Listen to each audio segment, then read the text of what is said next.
Hey folks, welcome back to Only Best Fantasy Novels. My name is Robin, and today we're talking about the Return of the Black Company, which is the seventh and eighth books in the Black Company series by Glen.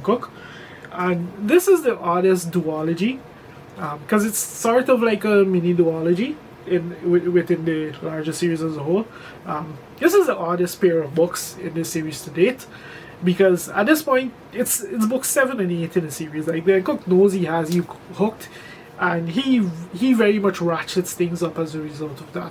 So let's kind of get into what I mean by all of that. So the first book of the pair is Bleak Seasons, and this one is and in this one the Black Company has captured Dejagor, and the trouble with capturing something is that you have to hold it.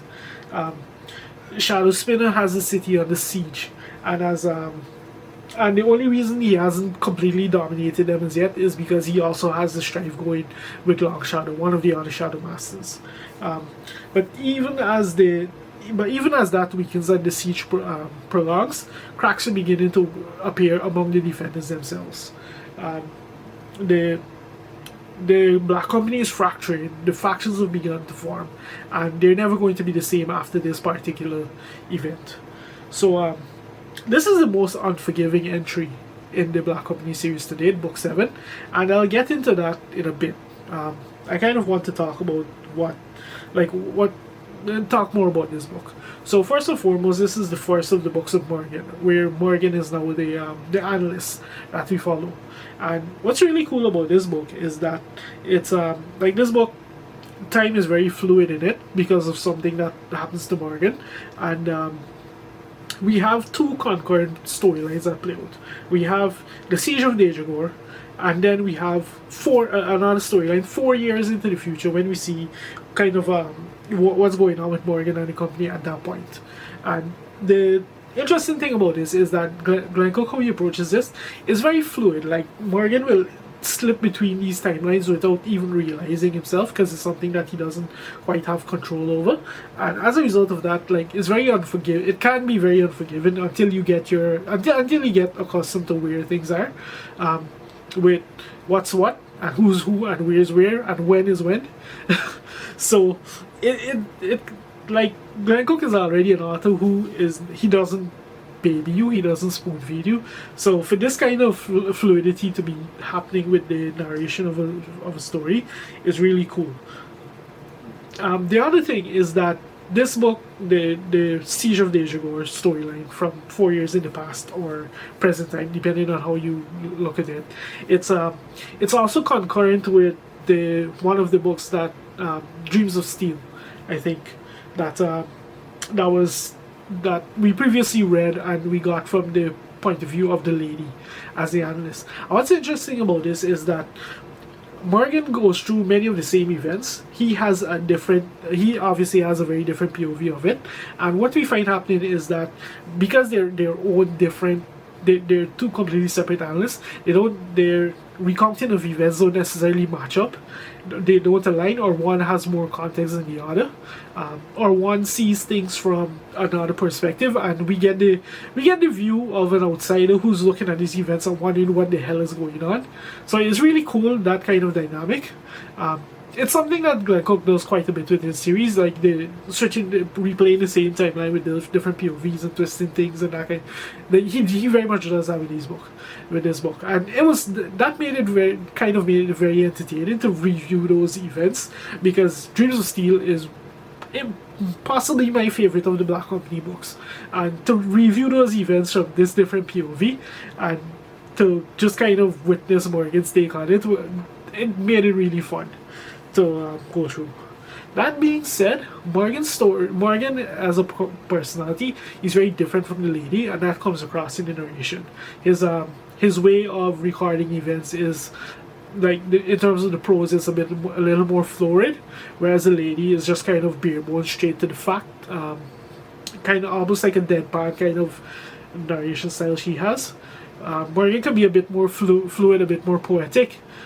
In addition to that, he can be a little more philosophical as he dwells on the as he kind of ruminates on, as a person who's much more interested in the black company themselves as opposed to the larger scheme of things, even as he is embroiled in the larger scheme of things, he's kind of more philosophical on what's happening to the company, how they're changing as a result of the siege of Dejagor, and what this means for the company as a whole, as for himself as a soldier.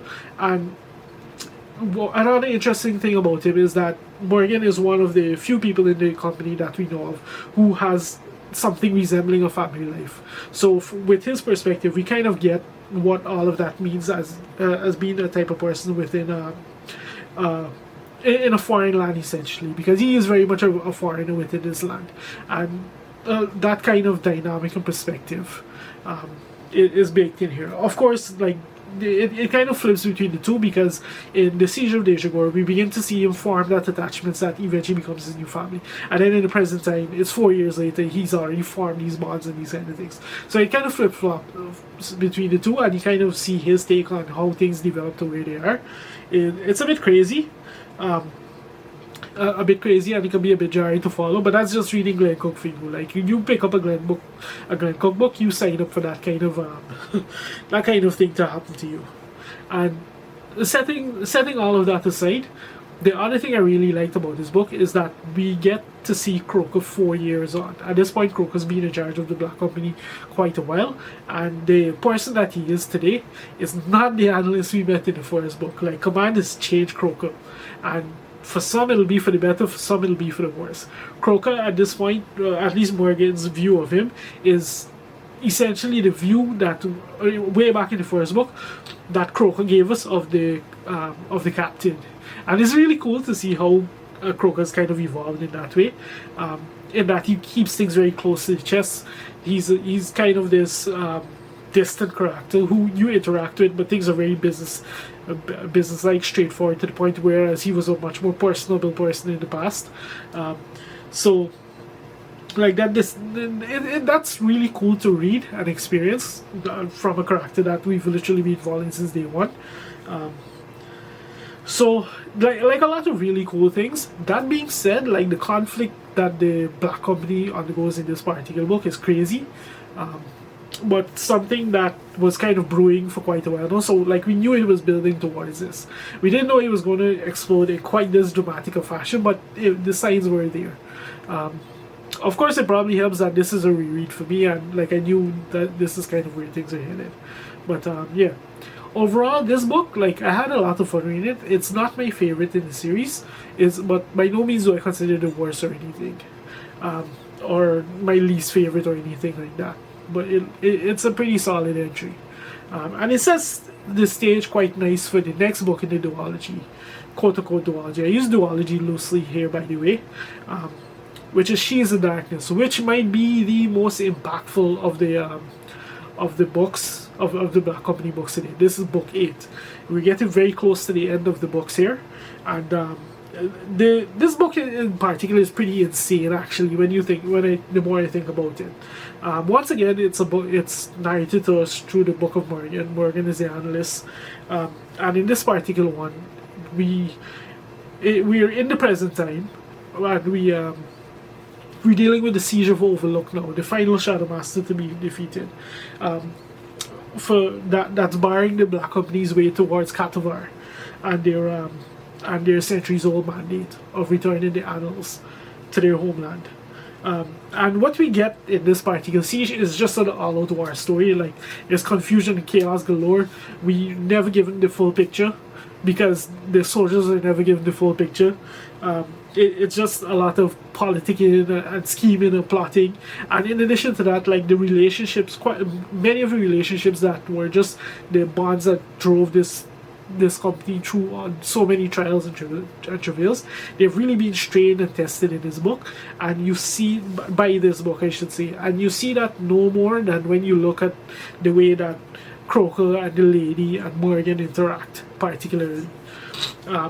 So there's quite a lot that goes on in this book.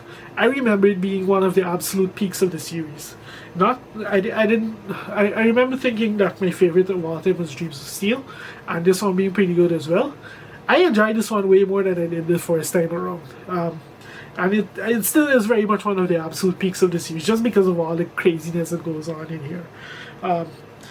Like, there's just so many twists and turns. In addition to that, I should note that this is the lengthiest of the Black Company books we've gotten to date. Like, all the previous books have been like a little over 200 pages, 220 pages. This one weighs in at almost double, and Glen Cook makes use of every single page of that. In this one, Morgan, that fluidity of time that he experienced in the previous book, it's a little more stabilized.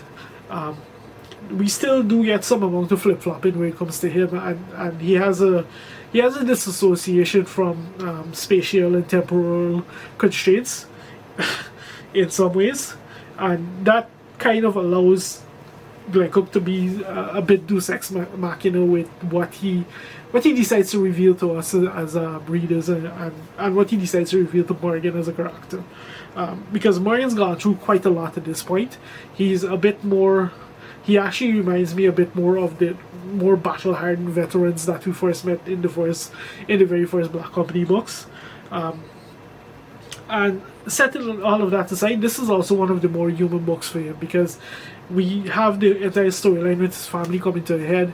We see the toll that that just living the life of the Black Company is taken on Croker and Lady, compared to what we knew of them starting out the way they are now. On top of that, we have Morgan himself in a unique position in that he's not quite command, he's not quite senior enough to be part of the command structure, but at the same time he's not a normal grunt either, so he's kind of caught in the middle, and you kind of see that get thrown at him in different ways in terms of the tasks that Croker sets him, as compared to the response he gets when he tries to interact with the other grunts, that kind of thing. It's a really cool dynamic that plays out over the course of this book.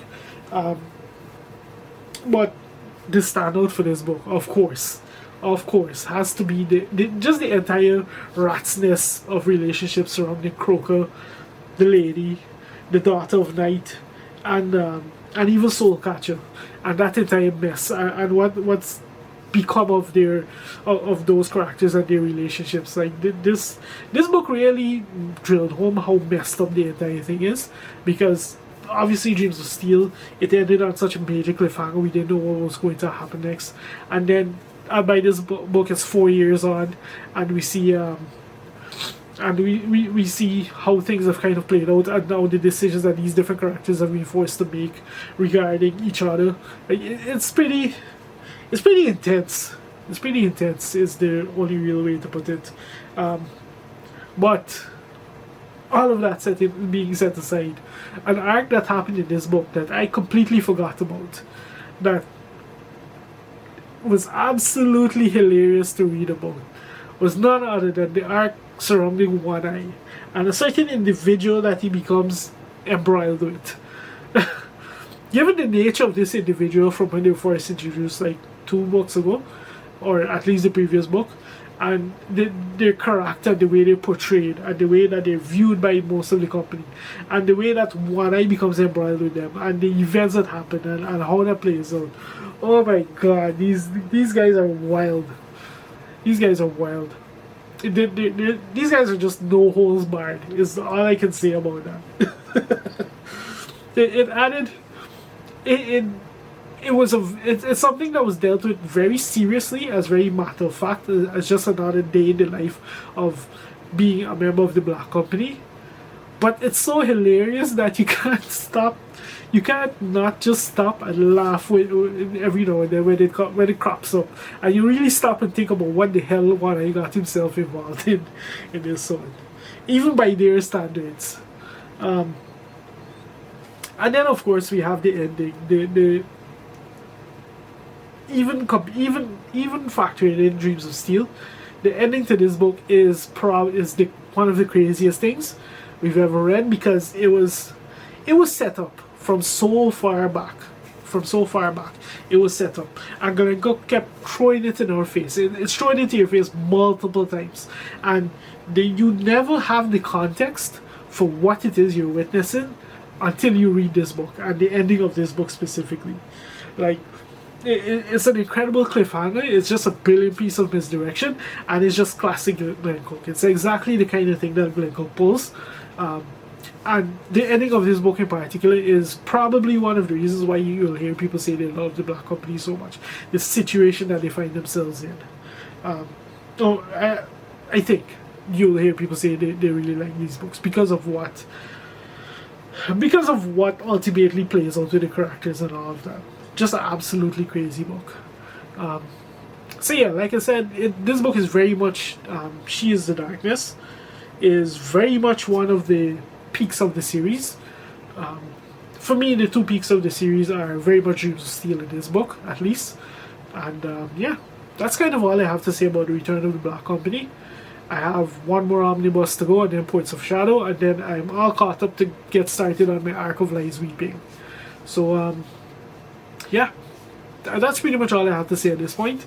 If you've made it this far into the video, thank you very much for watching, and I'll see you next time.